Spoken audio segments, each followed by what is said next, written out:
I'm Luisa Celis. I'm a member for the Victoria Festival of Authors, a board member. Welcome to the Forest Tree Talk Walk, and with readings by Dallas Hunt, Linda K. Thompson, Isabella Wong, and Terence Young. Mary Lake lies within the traditional territories of the Wasanich Coast Salish peoples. The ancestors of the Wasanich played an integral role as past stewards of the Mary Lake and Highlands, Highlands lands. Victoria Festival of Authors is located on the traditional ancestral territories of the Lekwungen people, also known as the Songhees and Esquimalt nations. We acknowledge the ancestors, hereditary leaders and matriarchs, as well as the creators from these lands, and give thanks for the privilege of living and working here. We are committed to serving as learners and listeners. Thank you to our sponsors, the BC Arts Council, Canada Council of the Arts, the CRD, the Government of BC, the United Way of Greater Victoria, and Monroe Books. Closed captioning is provided and can be accessed through your phone or tablet. If you need the URL for the event, please ask me. At the end of the event, books will be available for purchase and signing. This panel is curated and hosted by Yvonne Bloomer and Beth Cope. Yvonne is an award-winning poet and author of the travel memoir Sugar Ride, Cycling from Hanoi to Kuala Lumpur. Her next poetry book is forthcoming with Caitlin Press in 2022. Yvonne's books of poetry include As If a Raven, Palimpsest Press 2015, and the anthologies Refugium, Poems for the Pacific and Sweet Water, Poems for the Watersheds. She is the past poet laureate of Victoria, BC, and lives on the traditional territories of the Wasanich, Lekwungen, Songhees, Wyoming, Esquimalt, and peoples of the Coast Salish Nation. Beth's latest book, Atlas of Roots, Caitlin Press 2021, is a journey of the heart, exploring adoption, loss, and identity. Previous books include Falling Season 2010, Leaf Press, and Average Height of Flight 2015, Caitlin Press. Her poems have also found homes in anthologies, Voicing Suicide, Refugium, and Sweetwater. She is grateful to live, hike, swim, work, and create in Victoria, territory of the Lekwungen and Wasanich peoples, along with her partner of decades and their lively and bouncy pup. Thank you. Thank you, Louisa. Welcome everyone to Mary Lake Nature Sanctuary. I'm going to tell you a little bit about the lake, and my name is Yvonne Blomer, and thank you, Louisa, for the lovely introduction. So, Mary Lake Nature Sanctuary is a 42-acre protected forest and riparian area that supports biodiversity while preserving ecosystems and wildlife habitat. It is also the home of the Highlands Nature House, which we saw down near the lake, which sits on the water's edge. Within the tranquil natural environment, inspiring an awareness of nature as teacher and essential ally. The landscape and the look of the landscape on the property changes dramatically through the different seasons, bringing new discoveries of plant species and migrating visitors. When Beth and I came in August, it was very dry. The sunburnt, which you can still see, leaves and things were still very present from our heat dome in the summer. But today, look what we have growing here in the middle, these marvelous mushrooms. So those weren't there in August. So the rain has brought all these new delights, and also the creek was very dry in August, and I'm hoping that we will see some rushing water today. Private ownership of this land began in 1887 and in 2016 it became a protected area. We're going to walk the South Earsman Creek Trail today. You will see indigenous plants as well as possibly some of the mammals that live here. 5 otters, 3 beavers, and a beaver pup. And you will also see some of the human impact on the land and also, unfortunately, houses being developed quite nearby that the property will be doing things to kind of block the view of so that you feel more enclosed here. Thank you. You introduced your poets. Okay, you're not saying anything yet? I'm going to introduce mine after you introduce Yes, yours. yeah, I have you saying a welcome. So today we're really delighted to have 4 poets to read to us on the walk, and I'm going to introduce Dallas Hunt and Linda K. Thompson. So Dallas Hunt, who's right there, is Cree and a member of the Wapsiwaspi Swan River First Nation in Treaty 8 territory in northern Alberta. His creative work is published in CV2, Prairie Fire, Prism International, and ARC Poetry. His first children's book, Oasis and the World-Famous Bannock, was published through Highwater Press in 2018 and nominated for several awards. His first collection of poetry, Creeland, is published by Nightwood Editions this year. Hunt is an assistant professor of Indigenous Literatures at UBC. In a recent interview with Rob Taylor, Dallas Hunt spoke of poetry versus academic writing and said, "There's something about the obliqueness of poetry, of how it can come at an issue from a different or interesting angle, a parallax view, that I think allows us to be able to have hard conversations that we might not in alternate arenas." Let's give Dallas a warm welcome.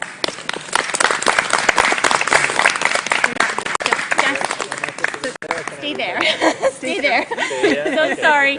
Just to let everyone know a little, we're going to introduce the poets, and then we're going to start the walk and have a few stops where they will read.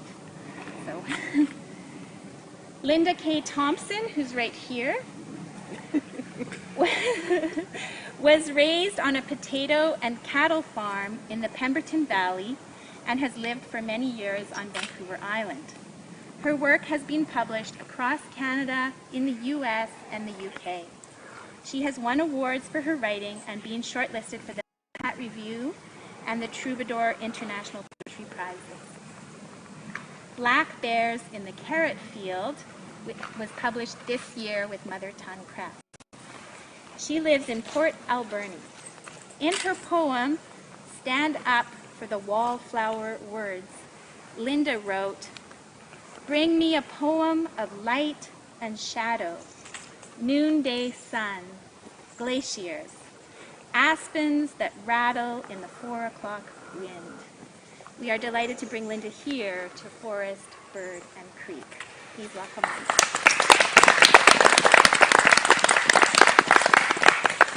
I'm very pleased to introduce our 3rd poet, Isabella Wang, who has been shortlisted for the Malahat Review's Far Horizons Award for Poetry, the Manolo Review's Poetry Contest, and was the youngest writer to be shortlisted twice for the new quarterly Edna Stabler Personal Essay Contest.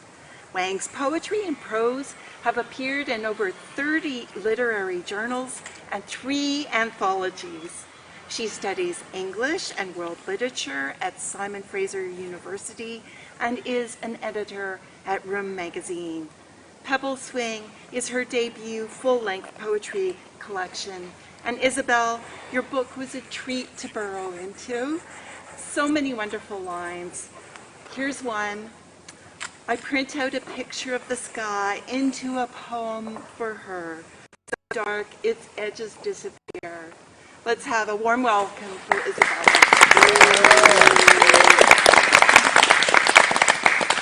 And finally, Terrence Young.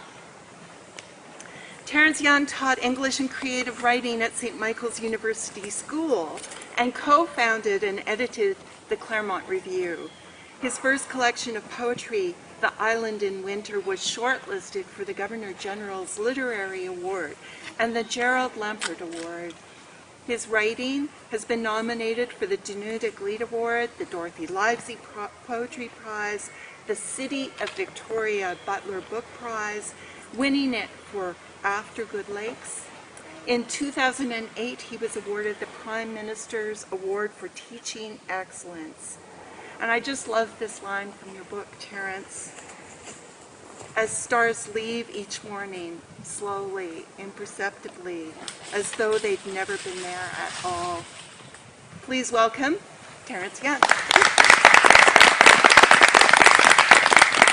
And now I'd like to introduce Yvonne. She will start us off with a short poem. Oh, there's a little slug there. Yeek. Oh, don't step Watch on out the for little slug. slugs while we're walking. So part of the magic of this place is the sounds that we don't often hear in the city of birds and the wind in the leaves and possibly rain. And I'm just going to start us off with a poem called Spotted Owl as Desire. And this poem was inspired by Robert Bateman's painting, Mossy Branches, Spotted Owl. Owl, old growth owl, nocturnal owl. The clock turns by you. Barking owl, whistling. Hooted notes fall from mossed trees. Old man moss, night's plume moss, creeping feather moss. Nothing human here except me. Your eyes a lure. Shoulder hunched owl, padded in your brown mottled cloak. What are you tracking? Fogged in owl, muffle feathered owl. Patience is your domain. Bone lichen feathered, lure browed. Old strix, what are you making me into? Thank you.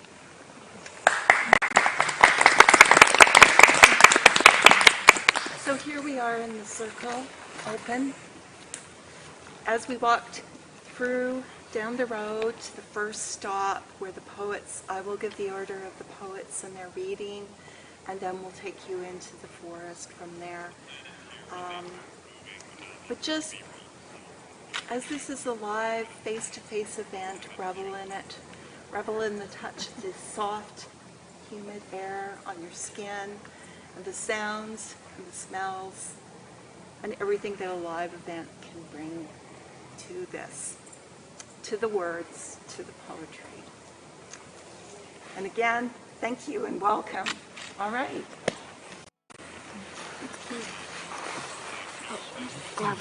So follow back, and I will take the back for anyone who turns the block.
All right, so we're here at a clearing at Mary Lake along the road.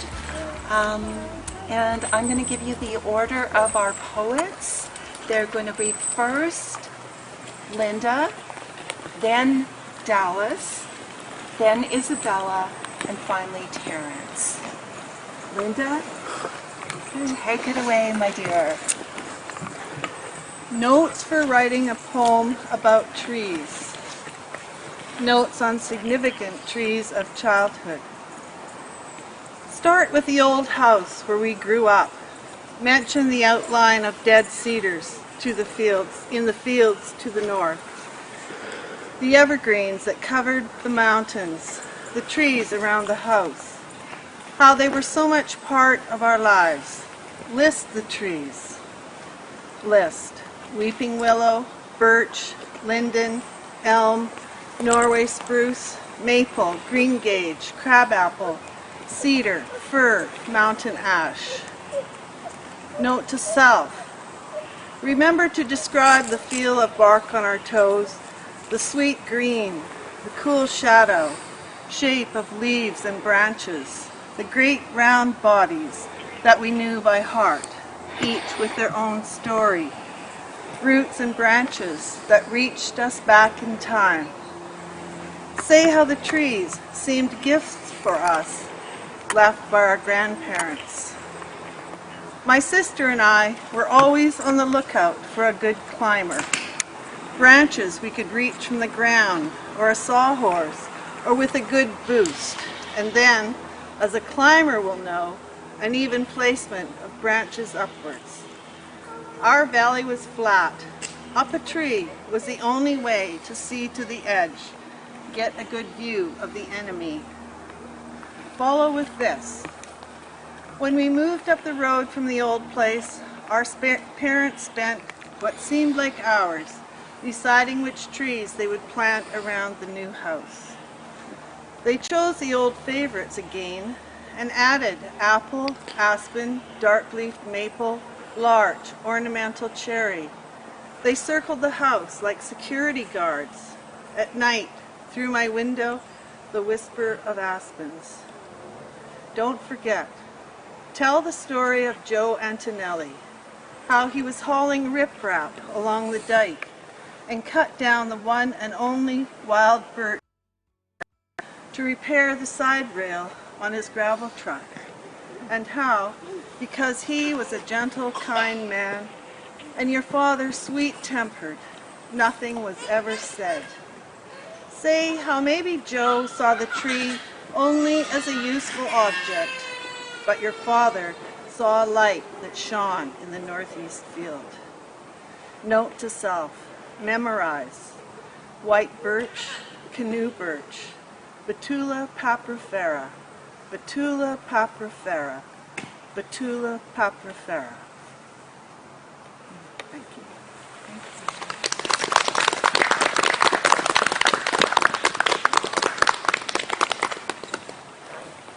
Dallas. Go walk over there? Yeah, maybe a little Sure. closer. Yeah, whatever works best. That would be great. All right.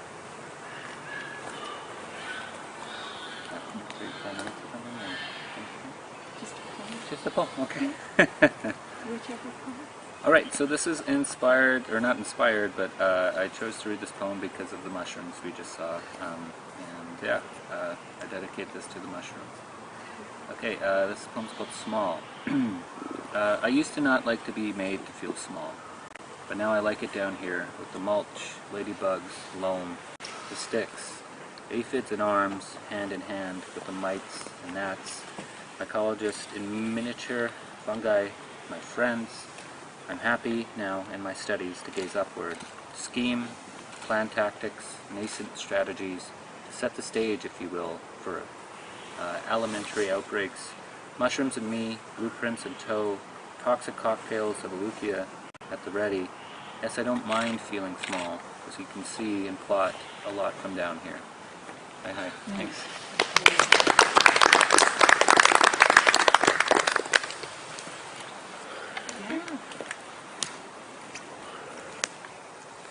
Can you all hear me with this? Okay. Allergy for winter. Thawing, I want to be the announcer of good news. I want to be the boughs of maple trees, the arms of children that, like trees, elevate their limbs upon first sight of snow. I want to be the invitation that conducts inches of the sky's infinitesimal flowers to us each year, or assume the receiving end as the ground, grooming its birthmarks with ritual frost of winter's exile. I want to be an infinite pattern of snow crystals greeting a child's morning wishes, to be the granter of wishes in as many diverse branches as snow. There is an inspiring beauty to snow I'm beginning to see again. Something about earlier drafts of a poem I wrote in winter that I felt the need to transform afterward, unlearn the unlearning, unbreak what had been broken. I know there is a lot of hurting in the world right now. I know it's difficult to hear another poem about grieving. So I want to be a lot of things good, and maybe the snow does too. Maybe that's why it clings on to our mittens. Maybe it wants to feel the warm comfort of wool, be that comfort to strangers. The twine that knits itself around the negative spaces of longing and marrow, where fingers and bones are still rummaging for explanations. I had a dream where it snowed for 3 days, and the snow melted. When I woke up, I knew it might not snow again this year. It might be fruitless hanging on to old poems, trying to revive my memories of a lost winter, as if plucking out the tulip bulbs I immersed in the garden last fall would somehow make the frozen soil in my palms bloom again. A poem where the only feeling it exuded onto the reader the first time was brokenness. What if I am to say to the world, look, you're changing so fast. You're so broken I can't follow you. Is your snow a metaphor for the thawing that began before you were ready to know? Thank you.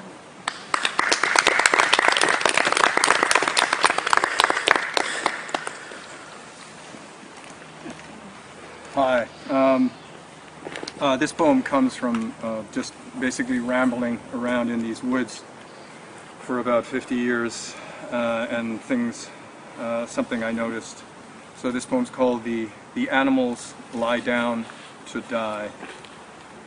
A broad cedar's lower branches fan wide above a dry, soft vellum of years, of needles, and the skeleton of a deer, undisturbed, a curled calligraphy of vertebrae and delicate femurs, skull and lower jaw, a few cursive hairs.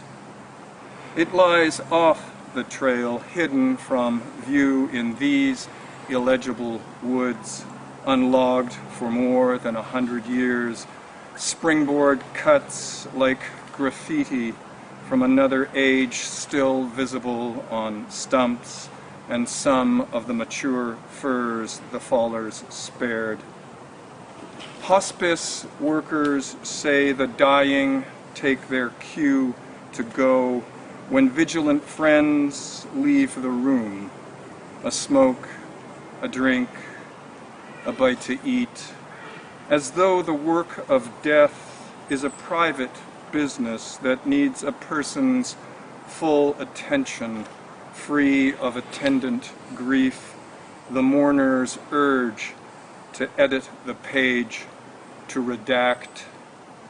The deer's instinct told it to avoid the open field a few hundred yards away, to shun the noisy dialogue of cloud and sun in favor of shade, of the whispered hieroglyphics of eternity. My mother, too, composed her departure in secret while her family read or slept, curled up in hospital loungers nearby, a furtive exit we registered, only after breath had left her, the indecipherable moment of translation, hers, and hers alone. Thank you.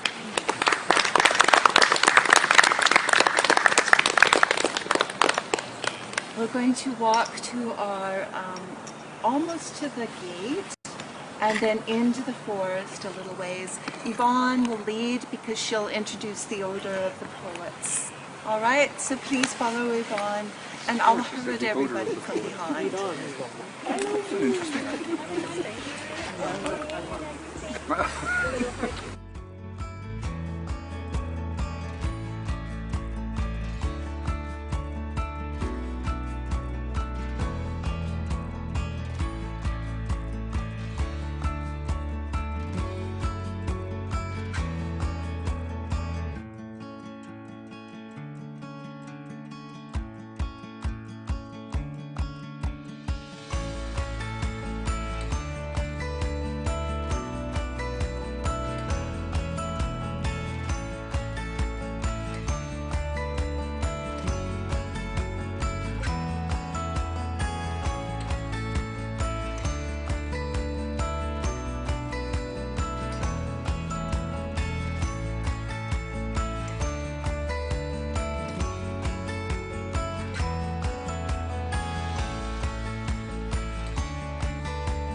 Our order of our poets at this stop is Dallas, then Isabella, then Terrence, then Linda.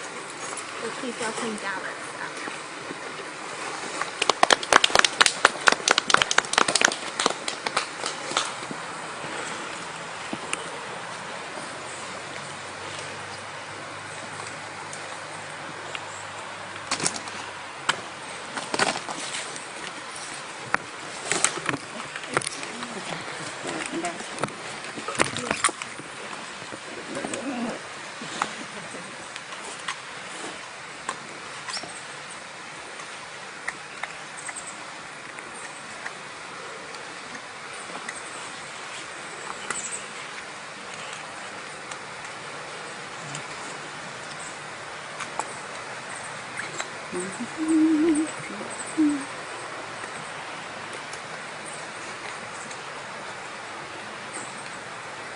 Find steady ground. Yeah.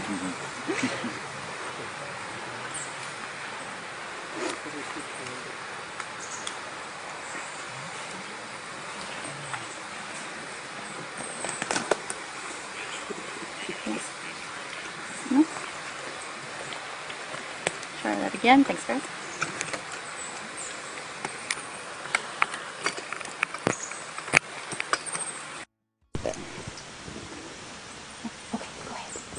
Oh, perfect. Okay, yeah, so this poem is called A Prairie Fire That Wanders About, and it's for Treaty 8, that's where I'm from, so I just wanted to bring Treaty 8 into this territory. So, when you arrive, dust and dirt commingle, petals of larkspur and blackknot fill lungs, choke seedlings, annual wildfires clear the rest. Home is a nest, burrowed in the arms of cygnets on the one hand and in the teeth of a nodding donkey on the other, reciprocal kitchen table kinship and reciprocating piston pumps. This is how we live here. Questions unwelcome. Every auntie in Treaty 8 hugs the same way. Thanks God. It's only 3 hours away from Edmonton if you drive fast enough, and depending on what you're running from. Welcome.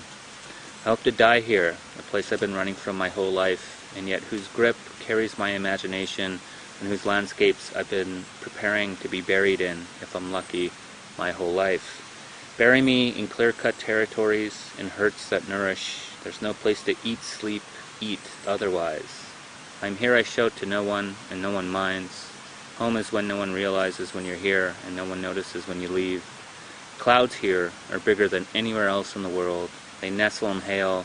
They blanket my face with gentle stones. Cost me until I know, consent, and agree that I will perish here, a muddy puddle off Highway 2.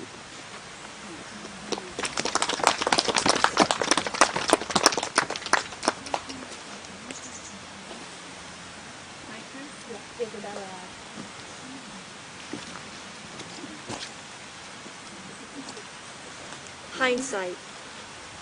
The decade's interlude leaves us in suspense before the final act falls. Spring goes on without us. The swallowtails, ripe out of their cocoons, are eating our misery in wait and growing too thin for the pendulum of the wind carried with their wings by flight. From private apartment walls, behind basement suites, the cadence of children's footsteps pass from May, June, July. It's getting harder to believe this month that God doesn't exist when I have so much still to ask for. Can't tell in this night where we end and the universe begins. I print out a picture of the sky into a poem for her, so dark its edges disappear, fall at the bottom of the inlet. It'll be months before Lala receives it. The woman writing to us in quarantine will have run out of pages.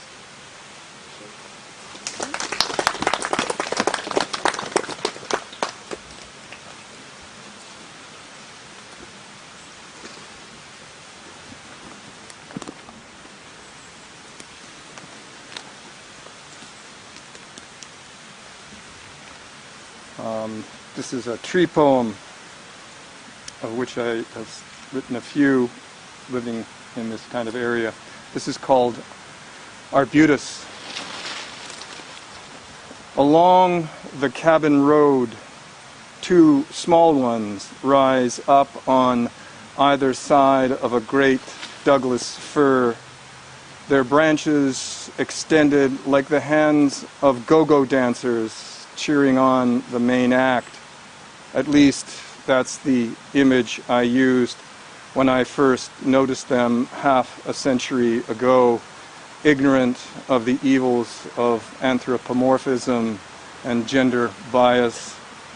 Like many at the time, oblivious, happy enough one summer on a small Gulf island to take a knife and carve a few letters alongside other initials and hearts, gouging the green skin as though it were mine to ruin, unaware even of the tree's local name, how its bark and foliage were once used in treating colds, tuberculosis. Only a boy, slippin' and slidin' on the fallen leaves, thinking as Joni Mitchell does when she sings of their rustling, how the sound is so much like applause, and all of it just for me. Thank you.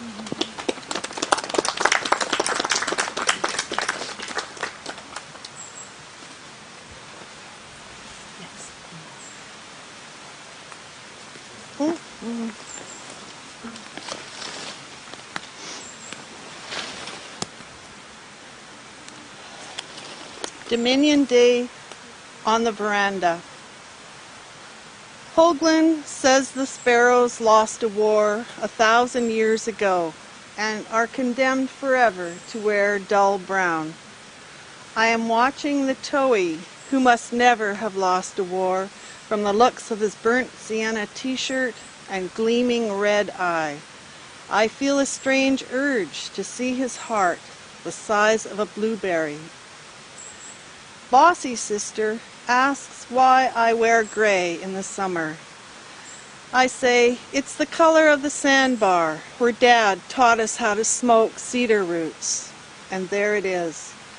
Moonscape of trees, heaps of gravel, his hands the hunting knife, the perfect root, the perfect draw. 5 tendrils of smoke curling into the river air. Come back to us, Dad. Janet changes the subject. When your morning starts out with a tetanus shot, the containment of the day is lost, she says. And we know she's not thinking of the lady slippers she admired, but the ticks that crawled up her pant leg at that darling little cabin in the woods south of Halifax. The famous poet told us, don't be too attached to sincerity and truth, but I think I will never detach. His ancestors must have been Davy Crockett Wild, Bowie teeth between the teeth wild, Bowie knife between the teeth wild. Ours were brushing lint from their long black hats and memorizing Deuteronomy. Kathleen says, I know she was a great cook, Steve, but she's not coming back from Windsor to cook with frozen cheese. Not for the green of the Sound, not for the Wilson's warbler under the salmonberry bush. And Steve says nothing. So we pass the sugar lumps, the half and half, Elsie's oatmeal clusters. Thank you.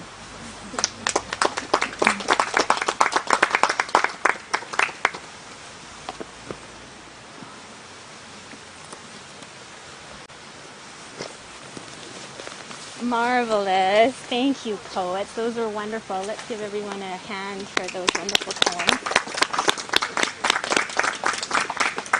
We are next heading across this bridge. We're going to follow Beth and to our next stop.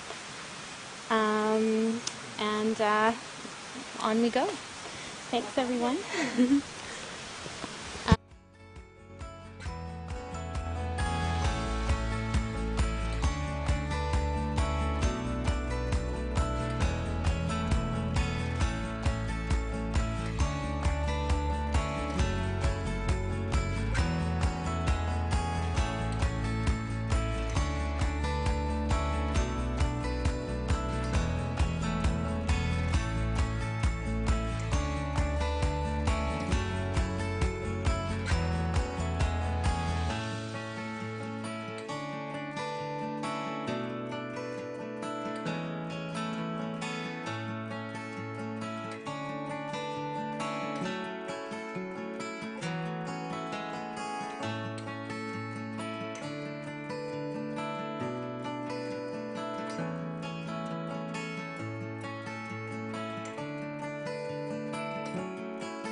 third stop of our readings.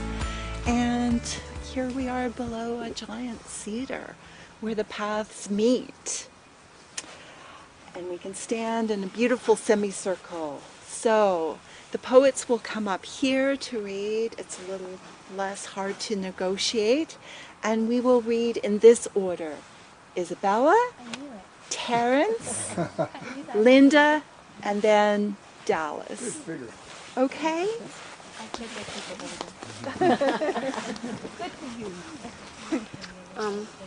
This poem wasn't planned, but it feels right to read at a place that has really grounded me today. And for viewers at home who require accessible captioning, you can find a version of it on watchyourhead.com and just search up my name. Spawning grounds. 1. Spawning grounds. A female salmon by intuition returns to her prenatal stream, carrying the weight of up to 3,000 eggs.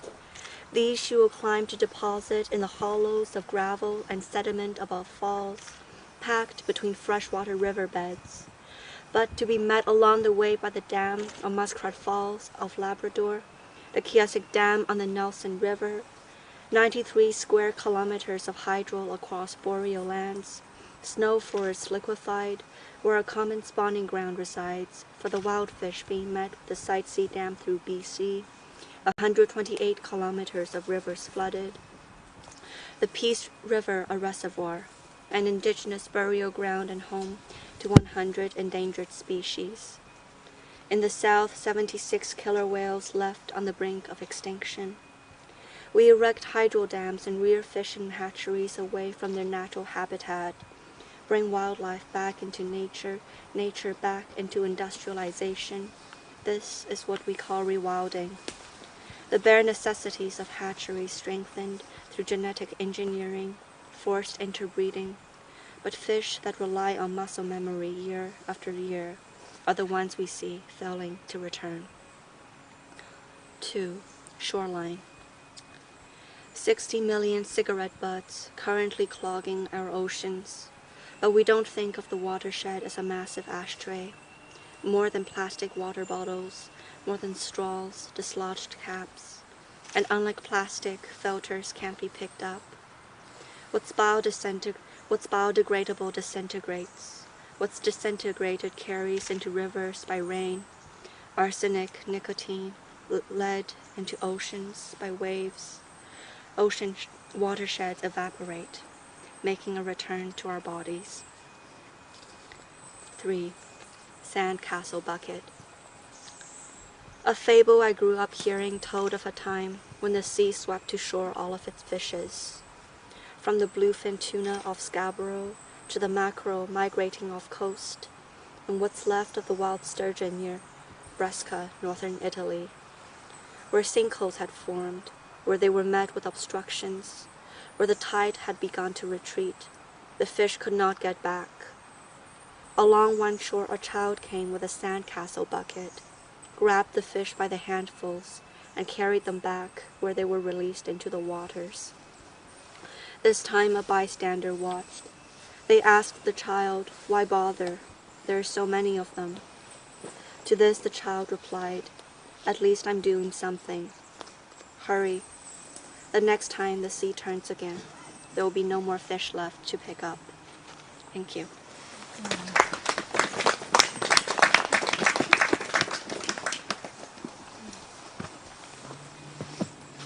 Right here? All right. That looks like a little bit of a... As with my other poems, this one arises out of an experience in these woods. It's called Gathering. The vultures rise from the brush in 2s and 3s to sulk on branches of nearby firs and maples every time I come around, hoping to catch a glimpse of what has lured them to this dense patch of forest choked by salal and junk willow.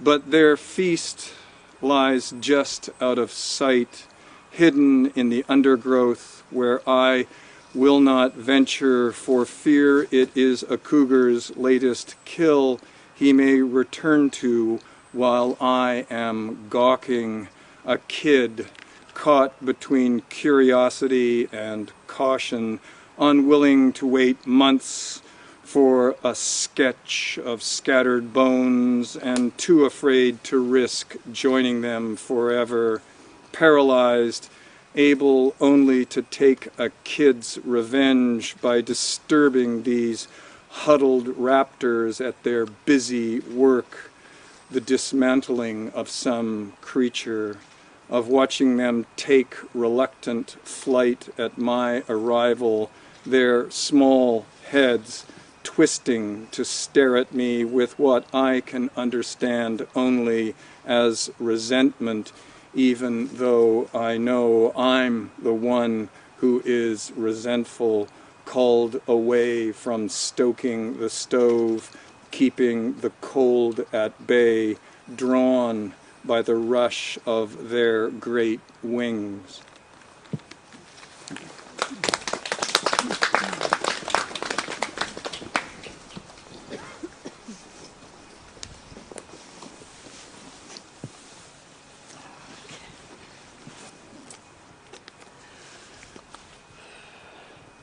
Bring this stone to the grave. Come up through the fields. It is spring here now, and the winds are sweeping down from the north along the valley, rattling birches, drying potato fields. The fences are crumpled by another hard winter, but the days are stretching out, the sun inching its way to the place where it dips behind Camelback in June and July. Orioles and waxwings are flying through the nights, warblers remembering the mountain ash and linden Mother planted all those years ago. Bring this stone. You are alone, and its heft will be company, smooth as one of Father's old viellas, pale as the silt on the sandbar where the Herefords bent to drink, and we played in those long summers. Still, the sun across the cottonwoods that line the Lillooet will nearly break your heart.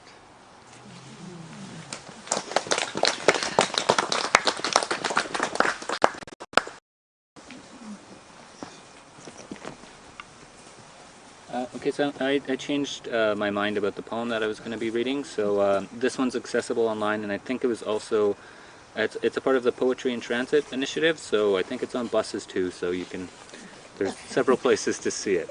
And yeah, I'm going to dedicate this to Isabella because she said she liked it, so thank you, Isabella. This is called Cree Dictionary. Okay. The translation for joy in Cree is a fried bologna sandwich. The translation for bittersweet in Cree looks like a cows and plows payment 8 decades too late. The translation for patience in Cree is an auntie looking after 4 of her own children and 2 of her sisters. The translation for evil in Cree is the act of not calling your mother on a Sunday. The translation for expedition in Cree is traveling 20 minutes to the only gas station in Fost, Alberta to buy a High-Guard pizza sub.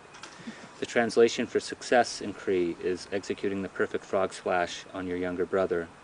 The Cree word for white man is unpaid child support. The translation for conflicted in Cree is your deep, steadfast love for country superstar Dwight Yoakam, or depending on the regional dialect, George Jones, Patsy Cline, or Blue Rodeo. The Cree word for consolation is the Saskatoon berry bush in summertime. The translation for policeman in Cree is Mitzi Nisokan Kokos. The translation for genius in Cree is my kukum muttering in her sleep. The Cree word for poetry is your 4-year-old niece's cracked lips spilling out broken syllables of Neheyawen between the gaps in her teeth. Hi, thank you.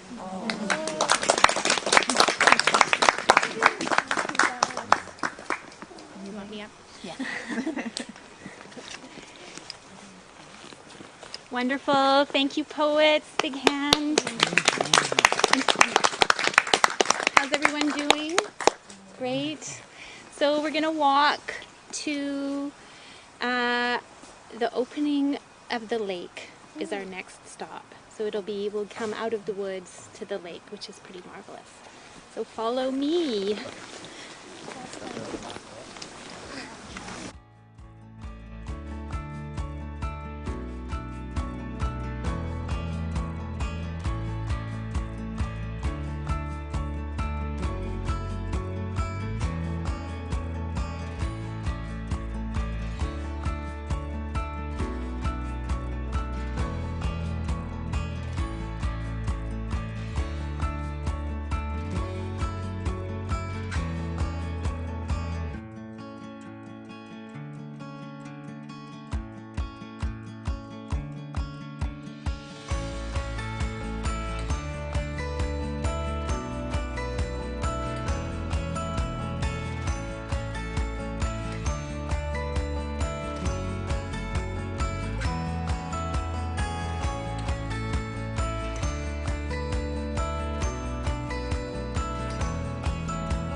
Three, two.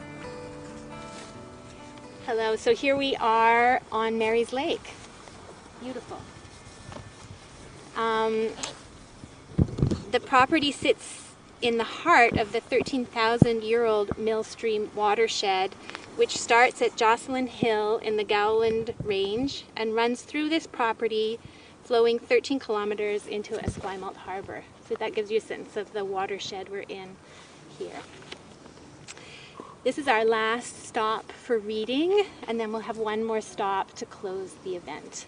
And then you can head to the book table and please buy everyone's books of poems. There's 4 books available for purchase. Our readers this time are Terrence, Linda, Dallas, and then Isabella. Please welcome Terrence.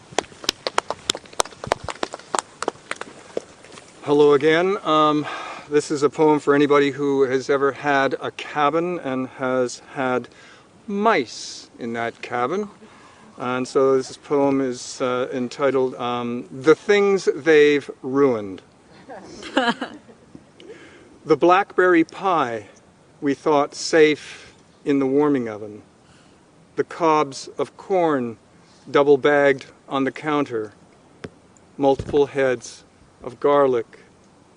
The jar of honey one fell into and in which was subsequently buried beside the woodshed 5 decades ago.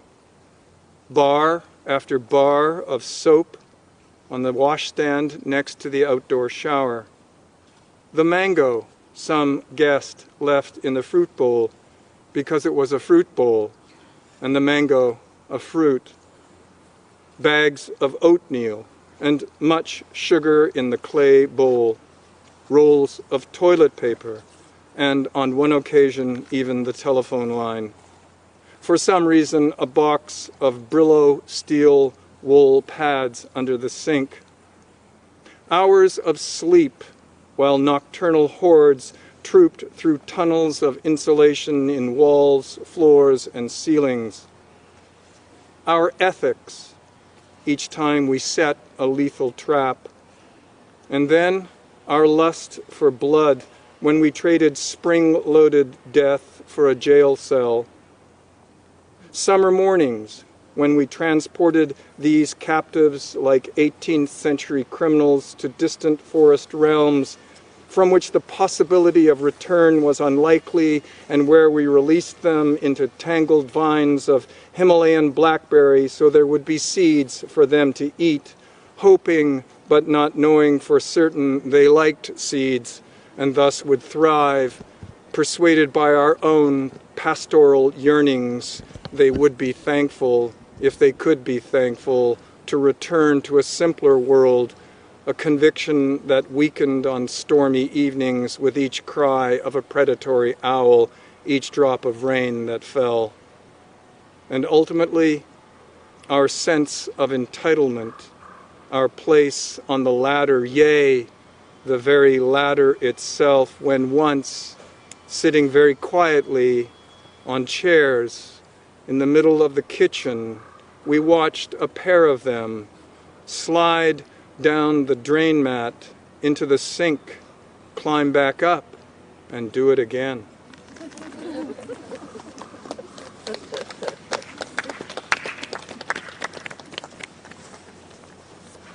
Don't step back. Okay.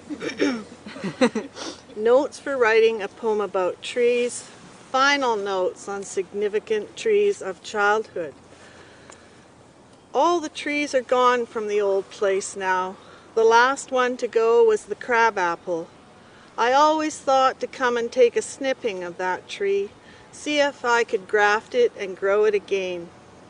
It was old and scabby, with branches going off in all directions, and yet, right to the end, it had perfect apples, small, yellow, pink, tart. All those years, my eyes miss that ragged outline. Do I want to add? In winter, we would eat those apples for dessert, hold them by the stem, and dip them into cold, sweet, clove-flavored syrup. We held our pinkies out, felt like kings and queens. And this? My sister remembers black bears up that tree, munching away on the crab apples, pooping right down through the branches, barely chewed, half digested, pinky mush. But wait, hold everything. What about the elms? How could I forget? I only drive by now, see them from the road. I said all the trees from our childhood are gone, but in my arboreal grief I miss two. The elms have survived all this time, 100 years, on the edge of the woodshed. One on the edge of the woodshed, the other a bit to the north in the acre yard that surrounded the old house. They've been shade for chickens, turkeys, duck ponds, pig pens, sheep pastures, and horse paddocks. Fences and pens have moved around them for a century. Note to self, most important, do not mention Dutch elm disease or elm bark beetle, or question how these trees have survived when most of the elms in North America and Europe have perished from DED. Too chancy. This is just a poem. Don't tempt fate. Maybe leave the elms out altogether. Note to self. Remember, if reading aloud, maintain a chanting tone for the following. Umus, umasia, umus, umasia, umus, umasia. Thank you.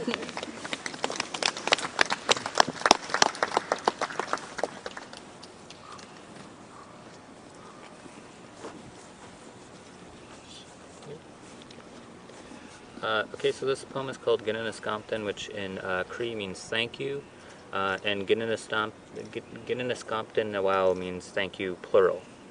It's a hard language to learn. Okay, Ginninascompton. Thank you to the families that feed us, soft-footed near trap lines and ambling for tree lines. Thank you for the hides and dry sinew that cracks between teeth and gently punctures the skin. Thank you to all the wolf willows and pin cherries that are just trying to make it to autumn intact, as we all so often are. And Ginninascompton Awao to all the uncles that try and the aunties that do, though let's be clear that trying is not the same as doing. Hi, thanks.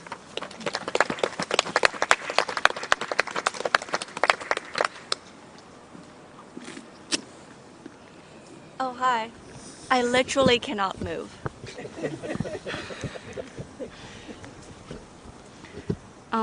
Thank you to my handsome partner Scout for being here for me, please. Please take a picture of me so I can post it to Instagram. And this is for my paternal grandmother. We have never met, but our collaboration, our meeting was a collaboration of beginnings. Synapses and grass. 1. Grass. Grass, grass, grass. Grass, grass, grass, grass. Fish in the river. The innards of a tree. Can't remember what species there was that grew in Yongdong village. Father's 50th birthday. A bowl of fermented meat and vegetables in a jar dug from under his grandparents' land. 50 grains of rice, told to count them out. Rinse, boil, divide into 3. All my father had to eat in a year. 2. In my country 50 years ago, little boys were trained to play soldier. My father sculpted the shell of a gun from mud, the sound of bullets they made with their mouths. The Red Guards ushering past my father's cradle, a memory file. Then Grand Nai was gone. She took with her a picture of the sky like impact wounds to the head. My father's shame became my obsession. What he refused to talk about lined my bookshelves. 3. Complete the puzzle. Synapse after synapse after synapses break your father's memory apart. How will you piece yourself together? One after one steps toward home later. The road led nowhere, but the walk was very long.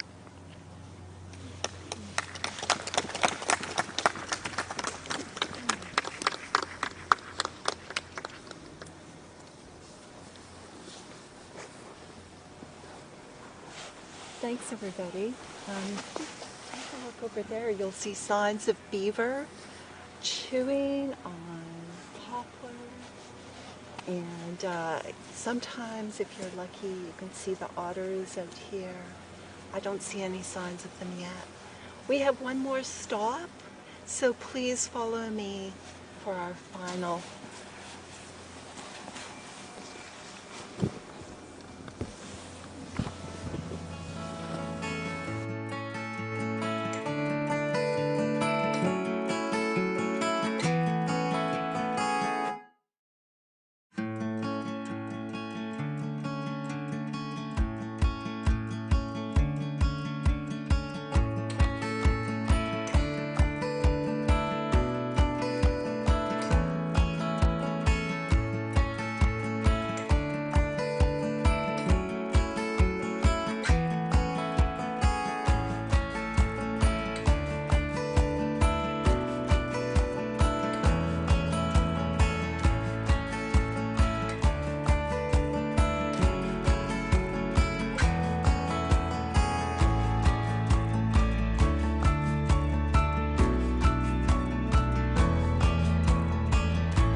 Stories high, the biggest the logger had ever seen and the second biggest Douglas fir in the country. And he tagged it so that the big lonely Doug was the lone Douglas fir left standing. And this poem is in the voice of Lonely Doug.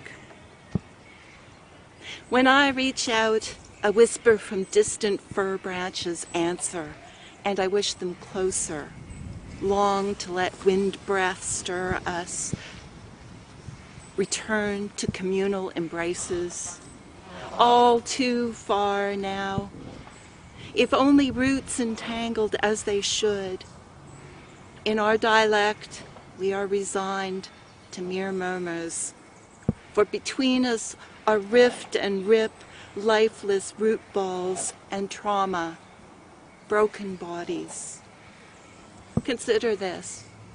I was not the only relic.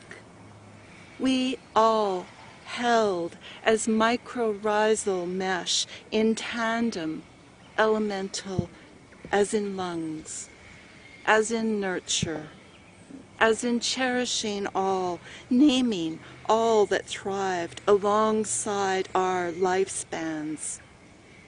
from micro-millions beneath to generations of bears pad-footed on moss stumps, their cast-off salmon carcasses sipped up through our vascular system, and wolves, families of, cougars, families, the marmots, their kin, and bright northern flickers, itching our furrowed bark.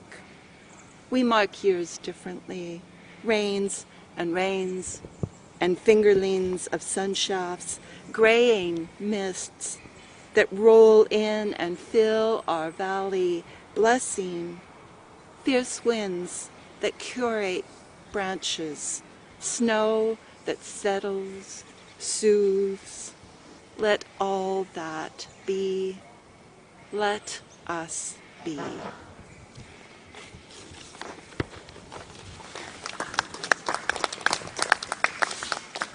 So I just want to thank all of you so much for being here today in this amazing environment. To Mary Lake for allowing us to be here yet again for the 4th annual, 3rd on Spot. To our poets, Linda and Dallas and Terrence and Isabella. Your words really inspired in this space, and it fits so beautifully. Thank you so, so much. And to our wonderful engaged audience, thank you. And do you want to read the sponsors list? Sure. So I think we should also thank Beth Cope, the dreamer of this. She created this event, and thank you, Beth. Thank you. And so I'll thank some of the sponsors, or the ones here. So first of all, I'd like to thank Monroe's Books and remind you that Jessica is waiting to sell books, and the authors can sign them. So please do take a look at the books. We are sponsored also by the League of Canadian Poets, Canada Council for the Arts, the Capital Regional District, and of course, thank you to the Victoria Festival authors, Laura Trunke and Louisa, who is there for supporting this event. Thanks, everyone. Thank you. And we can either go to the road or go that way and walk just down the driveway to the book table and to your cars.